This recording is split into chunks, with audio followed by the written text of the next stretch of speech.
প্রিয় শিক্ষার্থীরা, তোমরা কেমন আছো? আশা করি ভালো আছো। পাথরঘাটা বালিকা উচ্চ বিদ্যালয়ের পক্ষ থেকে আজকের এই অনলাইন ক্লাসে তোমাদেরকে স্বাগত জানাচ্ছি। আমাদের আজকের বিষয় নবম দশম শ্রেণী বিষয় গণিত। আমরা পরিমিতির 16.2 থেকে আজকের ক্লাস নেব। আমরা এর আগে 16.1-এর অধ্যায়টা শেষ করেছি। আজকে আমরা 16.2 পড়ব। এই অধ্যায়ে যে প্রয়োজনীয় সূত্রগুলো সেগুলো হলো আয়তক্ষেত্র, বর্গক্ষেত্র এবং সামান্তরিক ট্রাপিজিয়াম। তাহলে আয়তক্ষেত্রের ক্ষেত্রফল হলো কি? দৈর্ঘ্য গুণ প্রস্থ। আয়তক্ষেত্রটা হলো কিরকম? এরকম, অর্থাৎ যে চতুর্ভুজের দুইটি বাহু, দুই বিপরীত বাহু পরস্পর সমান, তাহলে এটা যদি 4 সেন্টিমিটার হয়, এটাও 4 সেন্টিমিটার হবে। আর এটা যদি 3 সেন্টিমিটার হয়, এটাও 3 সেন্টিমিটার হবে। তাহলে এবং কোণগুলো সমকোণ হবে। তাহলে আয়তক্ষেত্রের ক্ষেত্রফল হলো দৈর্ঘ্য গুণ প্রস্থ। এটা হলো আয়তক্ষেত্রের ক্ষেত্রফল। এরপর হলো আয়তক্ষেত্রের পরিসীমা। পরিসীমা সমান সবগুলা বাহুর যোগফল। মনে করো এটা যদি এ হয়, এটা যদি বি হয়, এটা আবার এ হবে, এটা হবে বি। তাহলে সবগুলা বাহু যদি আমি যোগ করি, এ প্লাস বি প্লাস এ প্লাস বি, তাহলে যোগ করলে এ যোগ করলে 2a আর বি বি যোগ করলে 2b। তাহলে এখান থেকে যদি 2 কমন নিয়ে ফেলে a প্লাস বি, তাহলে আয়তক্ষেত্রের পরিসীমা হইল 2 ইন্টু দৈর্ঘ্য, a মানে দৈর্ঘ্য আর b মানে প্রস্থ। তাহলে আয়তক্ষেত্রের পরিসীমা হলো 2 ইন্টু দৈর্ঘ্য যোগ প্রস্থ। এরপর আয়তক্ষেত্রের কর্ণের দৈর্ঘ্য, আমি যদি এই বরাবর যদি একটা রেখা টানি, এটাকে বলা হয় কর্ণ। তাহলে কর্ণ আকার ফলে দেখো এটা একটা সমকোণী ত্রিভুজ উৎপন্ন হলো। তাহলে আমরা এখানে পিথাগোরাসের উপপাদ্য যদি প্রয়োগ করি, ভূমি স্কয়ার যোগ লম্ব স্কয়ার সমান অতিভুজ স্কয়ার। তাহলে অতিভুজটা হলো কর্ণ স্কয়ার। তাহলে আমরা কর্ণ সমান লিখতে পারি √, দৈর্ঘ্য স্কয়ার যোগ প্রস্থ স্কয়ার। তাহলে আয়তক্ষেত্রের কর্ণের দৈর্ঘ্যের সূত্র হলো √, দৈর্ঘ্য স্কয়ার প্লাস প্রস্থ স্কয়ার। তাহলে প্রিয় শিক্ষার্থীরা, আমরা আয়তক্ষেত্র নির্ণয়ের 3টা সূত্র আমরা শিখেছি। আয়তক্ষেত্রের ক্ষেত্রফল সমান দৈর্ঘ্য গুণ প্রস্থ, আয়তক্ষেত্রের পরিসীমা সমান 2 ইন্টু দৈর্ঘ্য যোগ প্রস্থ, এবং আয়তক্ষেত্রের কর্ণের দৈর্ঘ্য সমান √, দৈর্ঘ্য স্কয়ার প্লাস প্রস্থ স্কয়ার। এখন আসো আমরা এই আয়তক্ষেত্রটাকে যদি বর্গক্ষেত্র হিসেবে ধরি, তাহলে সেই ক্ষেত্রে কি হবে? বর্গক্ষেত্রের সকল বাহু সমান। বর্গক্ষেত্রের সকল বাহু সমান, অর্থাৎ দৈর্ঘ্য যদি এ হয়, প্রস্থ যদি এ হয়, তাহলে এর বিপরীত রাশি এটাও এ হবে, এটার এর বিপরীত রাশি এটাও এ হবে। তাহলে আমরা আয়তক্ষেত্রের ক্ষেত্রফল শিখছিলাম দৈর্ঘ্য গুণ প্রস্থ। তাহলে এখানে দৈর্ঘ্য এ, প্রস্থ এ, তাহলে এ গুণ করলে কত? এ স্কয়ার। তাহলে বর্গক্ষেত্র কাকে বলে? যে চতুর্ভুজের সকল বাহু সমান, অর্থাৎ তার দৈর্ঘ্য এবং প্রস্থ সমান, তাহাকে বলা হয় বর্গক্ষেত্র, এবং কোণগুলো সমকোণ। তাহলে বর্গক্ষেত্রের ক্ষেত্রফল আমরা কি পেয়েছি? দৈর্ঘ্য স্কয়ার। তাহলে ক্ষেত্রফল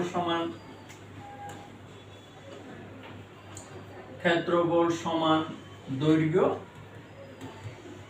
স্কয়ার, আর পরিসীমা সমান হবে a plus a plus a plus a। এখানে চারিদিকে 4টা দৈর্ঘ্য যোগ হবে। তাহলে যোগ করলে 4a। 4a মানে কি? অর্থাৎ 4 গুণ দৈর্ঘ্য, 4 গুণ দৈর্ঘ্য তাহলে বর্গক্ষেত্রের পরিসীমা হলো 4 গুণ দৈর্ঘ্য।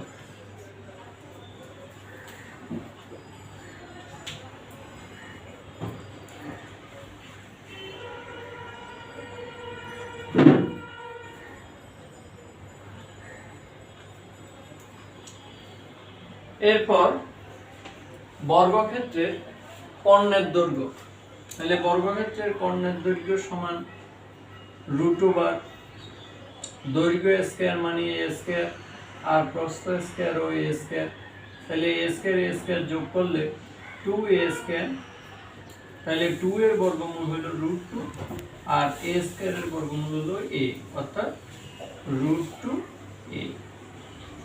তাহলে বর্গক্ষেত্রের কর্ণের দৈর্ঘ্য হলো √2a, পরিসীমা হলো 4 × দৈর্ঘ্য আর ক্ষেত্রফল হলো দৈর্ঘ্য স্কয়ার। তাহলে তোমরা বর্গক্ষেত্র নির্ণয়ের এই তিনটে সূত্র আশা করি তোমরা বুঝতে পেরেছ। এরপর হলো সামান্তরিক। সামান্তরিক ক্ষেত্র কাকে বলে? যে চতুর্ভুজের দুই বিপরীত বাহু পরস্পর সমান ও সমান্তরাল, কোণগুলো সমকোণ হতেও পারে নাও হতে পারে, এটাকে বলা হয় সামান্তরিক। তাইলে ABCD একটি কি সামান্তরিক। এটার যদি আমি এখানে একটা কর্ণ টানি তাহলে এখানে একটা ত্রিভুজ উৎপন্ন হলো, এখানে একটা ত্রিভুজ উৎপন্ন হলো। আমরা জানি যে সামান্তরিকের প্রত্যেক কর্ণ দুইটি সর্বসম ত্রিভুজে বিভক্ত করে। আমরা জানি যে ত্রিভুজের ক্ষেত্রফল হলো ½ × ভূমি গুণ উচ্চতা। তাহলে ত্রিভুজের ক্ষেত্রফল যদি ½ × ভূমি গুণ উচ্চতা হয়, তাহলে এখানে কয়টা ত্রিভুজ উৎপন্ন হলো? দুইটা ত্রিভুজ, তাহলে 2 দিয়ে আমরা গুণ করব। 2 যদি কাটা যায় তাহলে ভূমি গুণ উচ্চতা, তাহলে সামান্তরিকের ক্ষেত্রফল হবে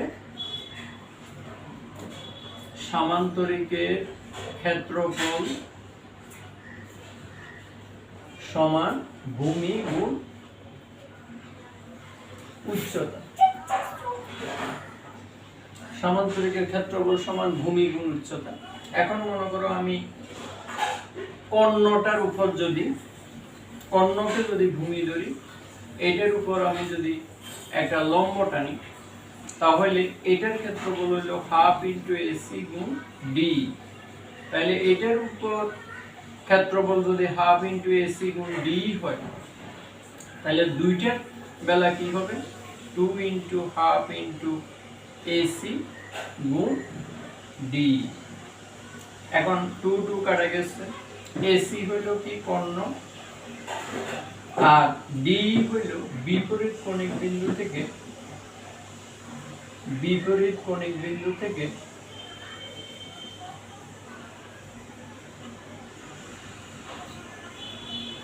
উক্ত কর্ণের উপর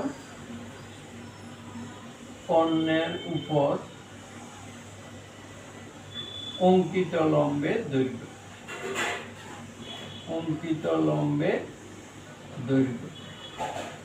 তাহলে আমার এটা কি দাঁড়ালো? তাহলে ত্রিভুজের সামান্তরিকের ক্ষেত্রফল হলো কর্ণ গুণ বিপরীত কোণিক বিন্দু থেকে উক্ত কর্ণের উপর অঙ্কিত লম্বের দৈর্ঘ্য। তাহলে সামান্তরিকের ক্ষেত্রফল আমরা কয়টা পেয়েছি? দুইটা পেয়েছি। একটা হলো ভূমি গুণ উচ্চতা আর একটা হলো একটি কর্ণ গুণ বিপরীত কোণিক বিন্দু থেকে উক্ত কর্ণের উপর অঙ্কিত লম্বের দৈর্ঘ্য। আর পরিসীমা, আয়তক্ষেত্রের পরিসীমা যেভাবে পেয়েছি আমরা 2 × দৈর্ঘ্য যোগ প্রস্থ, সেরকম এখানে AB যোগ BC, 2 × AB + BC, এটা হলো সামান্তরিকের পরিসীমা। তাহলে প্রিয় শিক্ষার্থীরা, তোমরা আশা করি সামান্তরিক এর নির্ণয়ের যে সূত্রগুলো তোমরা এটা বুঝতে পেরেছ। এখন আসো আমরা রম্বস নিয়ে আলোচনা করি। রম্বস হলো যে কি? যে চতুর্ভুজের সকল বাহু সমান কিন্তু কোণগুলো সমকোণ নয়। রম্বস হলো যে চতুর্ভুজে সকল বাহু সমান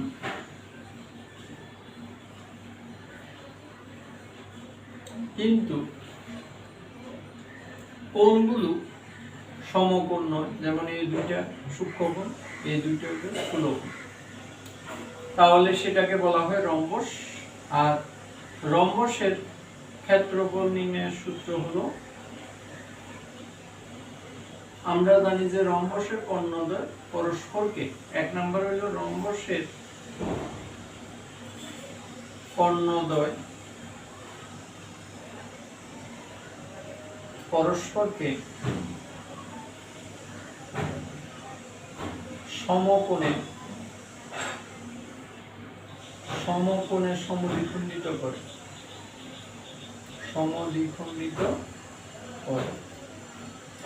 তাহলে এটা সমকোণ, এটাও সমকোণ, এটাও সমকোণ, এটাও সমকোণ, সবগুলা 90 ডিগ্রি হবে। তাহলে যে চতুর্ভুজের একটি কোণ 90 ডিগ্রি বা এক সমকোণ তাকে সমকোণী ত্রিভুজ বলে। এখন আমি যদি এটা A B C D rhombus আঁকি এবং এটা যদি ও হয়, তাহলে প্রত্যেকটা যদি সমকোণ হয় তাহলে ত্রিভুজ এ ও বি এর ক্ষেত্রফল কি দাঁড়াবে, হাফ ইন্টু ভূমি হইল কত, ও এ, আর উচ্চতা হইল ও বি। তাহলে এই ধরনের ত্রিভুজ কয়টা আছে, দুইটা আছে, তাহলে 2 দিয়ে গুণ করলাম, তাহলে পুরো রম্বসের অর্ধেক হইল। আবার আরেকটা এই ত্রিভুজের ক্ষেত্রফল আমরা পাইতেছি দুইটা যেহেতু এখানে, তাহলে হাফ ইন্টু এটা ও এ গুণ এটা হইল ওডি। তাহলে দেখো এখানে হাফ আর 2 কাটা গেল, হাফ আর 2 কাটা গেল, তাহলে এখানে থাকতেছে ও এ গুণ ওবি আর এখানে ও এ গুণ ওডি। তাহলে আমরা যদি ও এটা কমন নিয়ে ফেলি তাহলে হয়ে যাবে যোগ করলে ওবি প্লাস ওডি। এখন ও এ ওবি যোগ ওডি যোগ করলে কত হয়, ওবি যোগ ওডি যোগ করলে বিডি হয়। তাহলে ও এ গুণ বিডি। এখন ও এটা নিশ্চয় এসি এর কি অর্ধেক, আমরা তো এর আগেই বলছি রম্বসের কর্ণদ্বয় পরস্পরকে সমকোণে সমদ্বিখণ্ডিত করে, তাহলে এই অংশ পুরাটার অর্ধেক। তাহলে আমরা এটাকে লিখতে পারি ও এর পরিবর্তে এসি লিখতে পারি গুণ বিডি। তাহলে প্রিয় শিক্ষার্থীরা দেখো এটা রম্বসের ক্ষেত্রফল কি দাঁড়ালো, রম্বসের ক্ষেত্রফল দাঁড়ালো হাফ ইন্টু কর্ণ দুইটি গুণফল, এখানে এসি একটা কর্ণ বিডি একটা কর্ণ। তাহলে কিভাবে বের করেছি দেখো, আমরা আগেই লিখছি যে রম্বসের কর্ণদ্বয় পরস্পরকে সমকোণে সমদ্বিখণ্ডিত করে, তাহলে এখানে একটা সমকোণ হলো, এখানে একটা সমকোণ হলো, এখানে একটা সমকোণ হলো, এখানে একটা সমকোণ হলো। এটাকে যদি ভূমি ধরা হয় এটা হলো লম্ব, অর্থাৎ এটা ভূমি হলে এটা উচ্চতা। আমরা জানি যে ত্রিভুজের ক্ষেত্রফল হাফ ইন্টু ভূমি গুণ উচ্চতা, তাহলে এখানে দুইটা ত্রিভুজ সৃষ্টি হয়েছে, দোনোটা সমান, তাহলে এই জন্য 2 দিয়ে গুণ করছি, তাহলে পুরো রম্বসের অর্ধেক পেয়ে গেল। আবার পরবর্তী রম্বসের বেলায় এই ত্রিভুজের যদি ধরি এটা ভূমি এটা উচ্চতা হলে ও এ গুণ ওডি, তাহলে এই ধরনের দুইটা পেয়ে এলাম। তাহলে ও এ গুণ ওডি হাফ ইন্টু ও এ গুণ ওডি, তাকে 2 দিয়ে গুণ করলাম, তাহলে এই অংশের মান হলো হাফ ইন্টু ও এ 2 ইন্টু হাফ ইন্টু ও এ গুণ ওডি, আর এই অংশের মান হলো 2 ইন্টু হাফ ইন্টু ও এ গুণ ওডি। এখন আমরা যদি পুরোটা যোগ করি তাহলে পুরো রম্বসের ক্ষেত্রফল বার হবে, তাহলে 2 2 কাটা দিলাম, এখানে 2 2 কাটা দিলাম, তাহলে আর এটা যদি যোগ করি, এখানে যেহেতু দুটোটার মধ্যে ও এ কমন আছে, তাহলে ও এ যদি আমরা কমন নিয়ে ফেলি তাহলে ও বি প্লাস ও ডি হবে।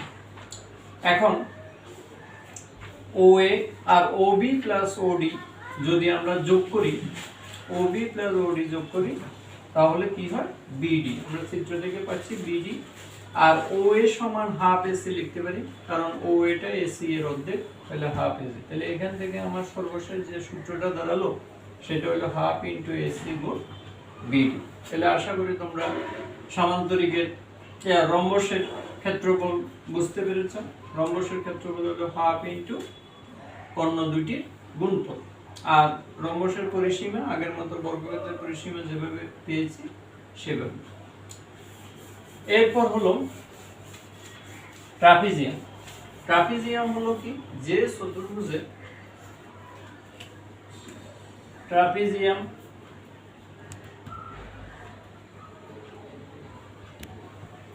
যে চতুর্ভুজে দুইটি বাহু সমান্তরাল কিন্তু অপর বাহুগুলো সমান নয় তাকে বলা হয় ট্রাপিজিয়াম।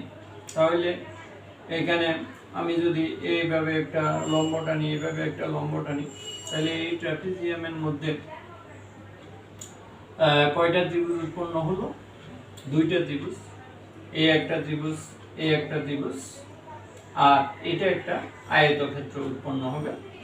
তাহলে এটাকে যদি আমি এ ধরি, এই অংশকে যদি বি ধরি, এই অংশকে যদি সি ধরি, আর এইটা যদি এইচ ধরি, এটাও যদি এইচ ধরি, তাহলে আমার এই অংশের মান দাঁড়াবে হাফ ইন্টু ভূমি গুণ উচ্চতা। আর এই অংশের মান হইব, যেহেতু এটা একটা আয়তক্ষেত্র, আয়তক্ষেত্রের ক্ষেত্রফল হলো ভূমি গুণ উচ্চতা, তাহলে এখানে এইচ গুণ বি লিখতে পারি এই অংশের। আর এই অংশের মান হবে যে কি হাফ ইন্টু ভূমি গুণ উচ্চতা। তাহলে আমরা যদি এই তিনটা থেকে কি কমন নিতে পারি, হাফ যদি কমন নিই, তাহলে আমাদের কি দাঁড়াবে? হাফ ইন্টু এখানে সবগুলা থেকে যদি এইচ কমন নিয়ে নিই, তাহলে হাফ ইন্টু এইচ, আর এখানে থাকে যে এ প্লাস এখানে 2 দিয়ে যদি যেহেতু হাফ কমন নিচ্ছি তাহলে 2b হবে। হাফ দ্বারা যদি b কে ভাগ করি 2b, তারপর প্লাস এখানে হলো হাফ এইচ চলে গেল, এখানে হলো c। তাহলে আমরা এটাকে হাফ এইচ, এখানে a আর b যদি একটা রাখি, a plus b plus c রাখলাম, আর আরেকটা b কে আলাদা রাখলাম। তাহলে এখন দেখো প্রিয় শিক্ষার্থীরা, a plus b plus c, মনে করো এটা একটা trapezium a b c d। তাহলে এটা যদি ট্রাপিজিয়াম হয়ে থাকে তাহলে a plus b plus c এর মান দাঁড়ালো কি ab, কারণ a plus b plus c অংশ সবগুলোর যোগ করলে ab হয়, ab এর দৈর্ঘ্য হয়। আর যেটা b লিখলাম, এটা যেহেতু একটা আয়তক্ষেত্র, এটার বিপরীত বাহু দুটি সমান, তাহলে dc অংশের মান b দাঁড়াবে। তাহলে ট্রাপিজিয়ামের ক্ষেত্রফল কি দাঁড়ালো? হাফ ইন্টু সমান্তরাল বাহু দুটির যোগফল গুণ উচ্চতা। তাহলে ট্রাপিজিয়ামের ক্ষেত্রফল সমান হাফ ইন্টু সমান্তরাল বাহু দুটি, একটা a ধরি আর একটা যদি b ধরি, এবং উচ্চতা যদি h ধরি, তাহলে হাফ ইন্টু সমান্তরাল বাহু দুটি উচ্চতা দেওয়া বর্গ একক লিখতে পারি। তাহলে মোটামুটি এদের এই সূত্রগুলো সম্বন্ধে তোমাদের ধারণা থাকতে হবে। এখন আসো আমরা এখান থেকে একটা অঙ্ক সমাধান করি। এখানে 2 নাম্বার অঙ্কটা দেখো, একটি জমির দৈর্ঘ্য 80 মিটার, প্রস্থ 60 মিটার। ওই জমির মাঝে একটি পুকুর খনন করা হলো। যদি পুকুরের প্রত্যেক পাড়ের বিস্তার 4 মিটার হয় তবে পুকুর পাড়ের ক্ষেত্রফল নির্ণয় করো। তাহলে একটি জমির দৈর্ঘ্য 80 মিটার, প্রস্থ 60 মিটার। তাহলে দেখো আমরা জমিটাকে যদি এইভাবে দেখাই, এই একটা জমি,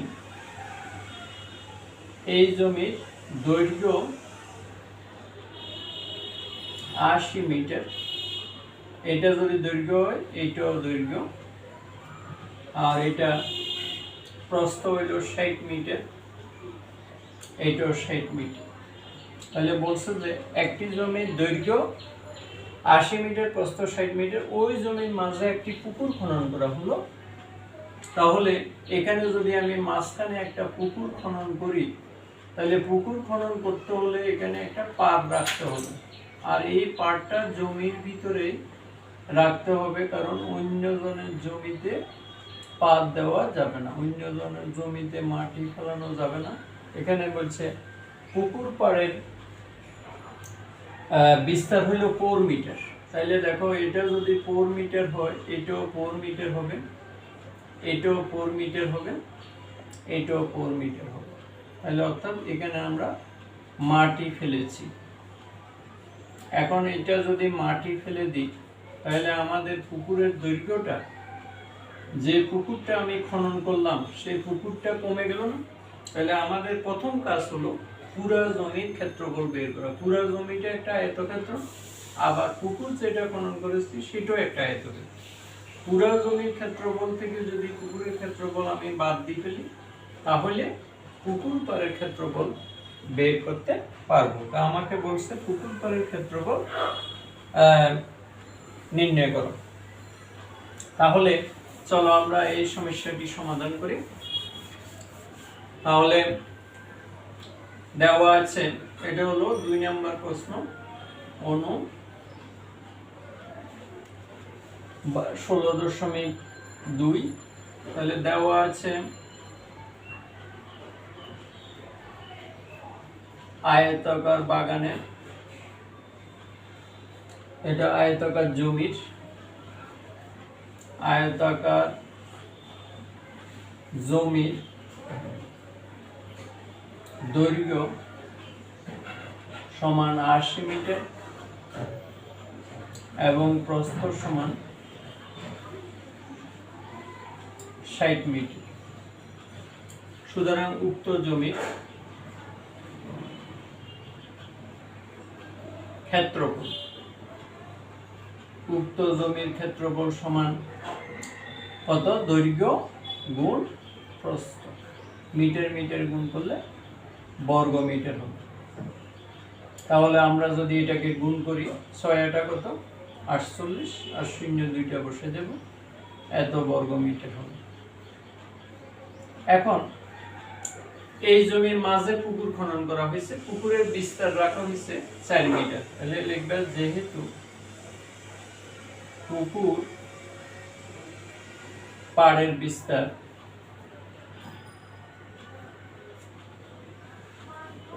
4 মিটার, সেহেতু পাড় সহ পুকুরের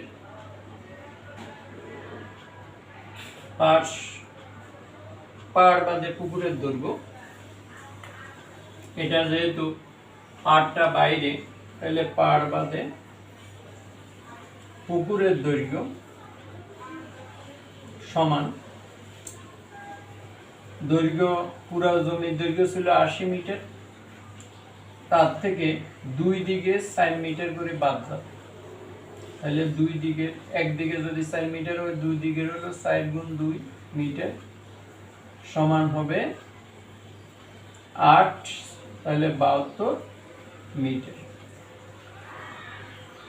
এবং প্রস্থ হবে 60 বিয়োগ 2 দিকে 4 মিটার করে বাদ যাবে, তাহলে 60 থেকে 8 চলে গেলে 52 মিটার। সুতরাং পাড়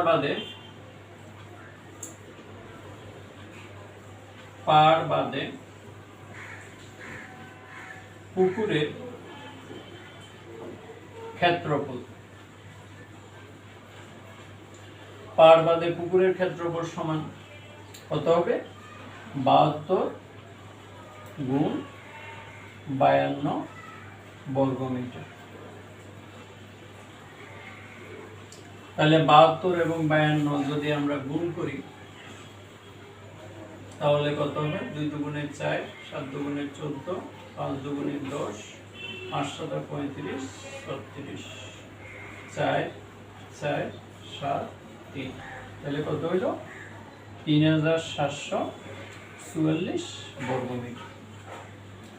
তাহলে প্রিয় শিক্ষার্থীরা দেখো, আমরা পুরো আয়তকার জমির ক্ষেত্রফল পেয়েছি 4800 এবং পুকুরের ক্ষেত্রফল পেয়েছি 3744। তাইলে পুরা জমির ক্ষেত্রফল থেকে যদি পুকুরের ক্ষেত্রফল বাদ দিই তাহলে পুকুর পাড়ের ক্ষেত্রফল বাইরে। তাহলে পুকুর পাড়ের ক্ষেত্রফল সমান 4800 বিয়োগ 3744 বর্গমিটার। যদি আমরা এটা বিয়োগ করি তাহলে হবে 1056। 10 থেকে 4 গেলে 6, 9 থেকে 4 গেলে 5, আর এখানে 7 থেকে 7 চলে গেলে 0 আর হলো 1। তাহলে 10,056 বর্গমিটার। তাহলে এইটাই আমাদেরকে বের করতে বলছে। তাহলে অ্যান্সার হলো 10,056 বর্গমিটার। তাহলে আশা করি তোমরা এই অঙ্কটা বুঝতে পেরেছ। চলো আমরা আরেকটা অঙ্ক করি, যে একটি বাগানে একটি বর্গাকার মাঠের বাইরে চারিদিকে 5 মিটার চৌড়া একটি রাস্তা আছে। রাস্তার ক্ষেত্রফল 500 বর্গমিটার হলে মাঠের ক্ষেত্রফল কত? তাহলে এই অঙ্কটাও একই নিয়মে।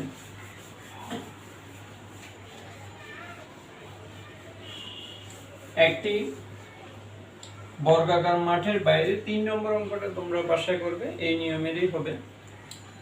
4 নম্বর অঙ্কটা হলো, একটা বর্গাকার মাঠের চারিদিকে 5 মিটার চৌড়া একটা রাস্তা আছে। মনে করো এই হলো মাঠ, এই মাঠের চারিদিকে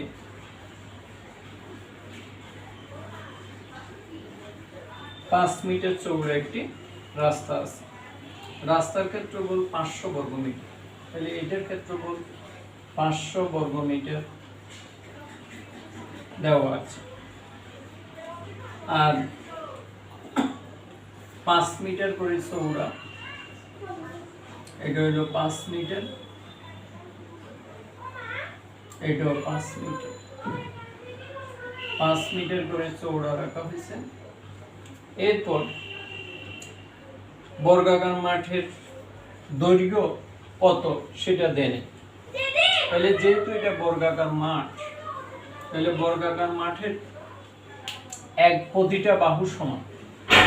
বর্গাকার মাঠের প্রতিটা বাহু, আমাদের বর্গাকার মাঠটা এইভাবে হবে।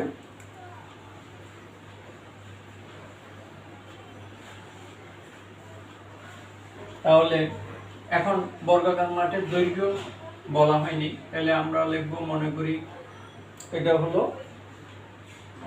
4 নাম্বার। মনে করি বর্গাকার মাঠের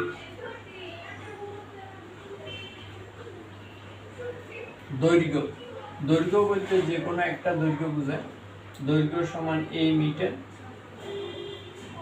সুতরাং বর্গাকার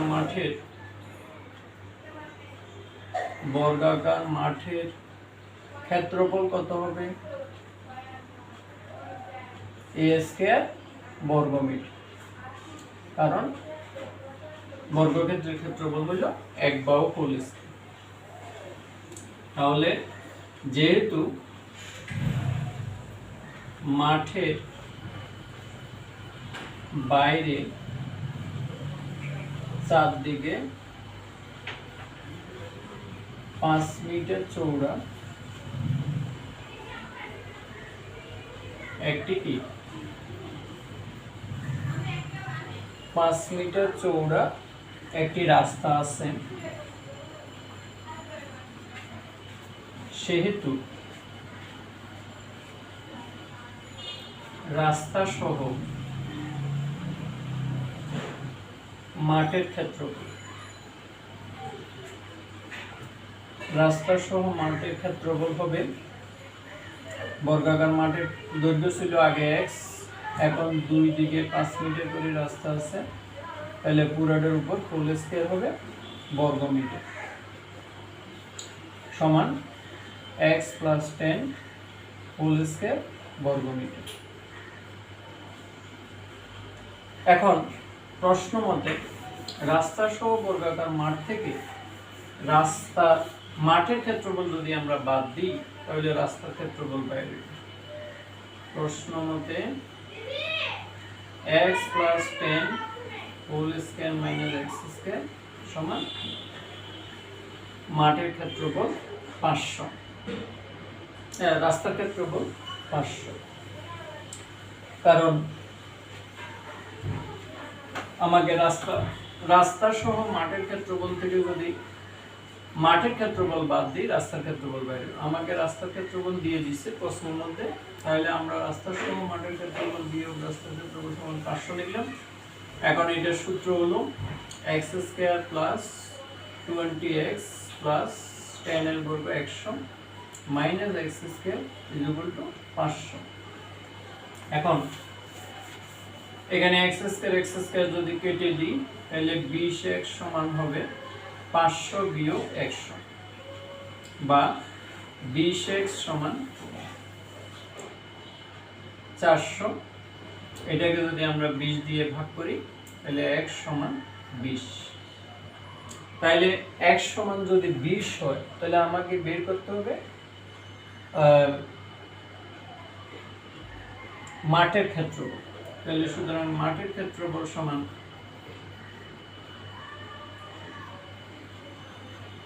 আমরা মাঠের ক্ষেত্রফল x স্কয়ার লিখছিলাম, তাহলে x এর জায়গায় 20 স্কয়ার বর্গ মিটার। তাহলে 20 এর বর্গ কত হবে 400 বর্গ মিটার। তাহলে অ্যানসার হবে মাঠের ক্ষেত্রফল 400 বর্গ মিটার। তাহলে প্রিয় শিক্ষার্থীরা, আশা করি তোমরা আজকে এই সমস্যাগুলো বুঝতে পেরেছো। আমরা দুইটা অঙ্ক করেছি, 2 এবং 4 নম্বর। তোমরা 1 এবং 3 নম্বর অঙ্কগুলো বাড়িতে করবে। আগামী ক্লাসে আমরা 5 থেকে অঙ্কগুলো করব। আজকে এই পর্যন্ত। সবাই সুস্থ থাকো, ভালো থাকো, নিরাপদে থাকো, এই আশাবাদ ব্যক্ত করে আজকের ক্লাস এখানে সমাপ্তি ঘোষণা করেছি। ধন্যবাদ সবাইকে।